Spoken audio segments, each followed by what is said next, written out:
In April, Putin had to cancel a visit to Turkey, even though the country does not recognize the jurisdiction of the International Criminal Court. Also, Putin's assistant Ushakov said that instead of the Russian president, State Duma Speaker Volodin would go to Erdogan's inauguration.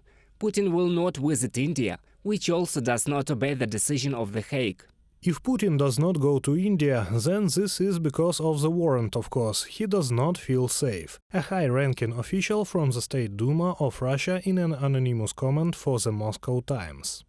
And for South Africa, which recognizes the jurisdiction of the International Criminal Court, Putin has generally become a big problem. In August, the country hosts a summit of BRICS leaders, which includes Russia. The administration of President Ramaphosa has been trying for several months to find a solution that would suit everyone. As a result, according to Reuters, the summit may be moved to China so that Putin can appear there. But so far there has been no official statement. The South African opposition has gone to court with a demand to force the government to arrest Putin if he arrives in the country.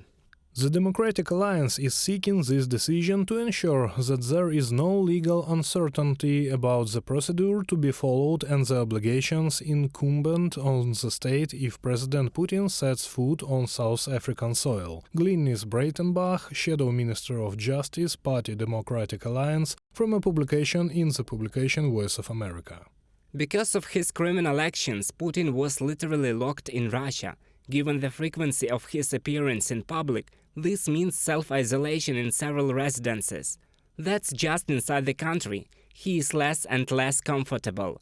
Not only do drones fly over his residence, so also Russian propaganda fails.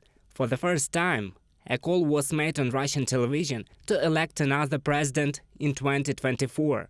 According to British intelligence, the public hostility between Russian armed forces led to this. In the last 15 months, Russia has introduced limitations on freedom of speech which haven't been seen since Soviet times. However, there is a realistic possibility that recent vitriolic rhetoric by nationalist figures such as Wagner Group owner Yevgeny Prigozhin is emboldening opposition figures to challenge taboo topics. From a UK intelligence report on the website of the Ministry of Defense of the United Kingdom. Given Putin's isolation from reality and he does not use the internet and receives information only on printouts, the Russian president could repeat the fate of the Portuguese dictator António de Salazar. In the last years of his 30-year reign, he was actually excommunicated, while real managers carried out reforms. But his environment created the appearance of the significance of the dictator. They even printed a special newspaper for him in a single copy with fake news. However, according to experts, the actions of the Kremlin now raise the question of the existence of the Russian state itself, and not just the Putin regime.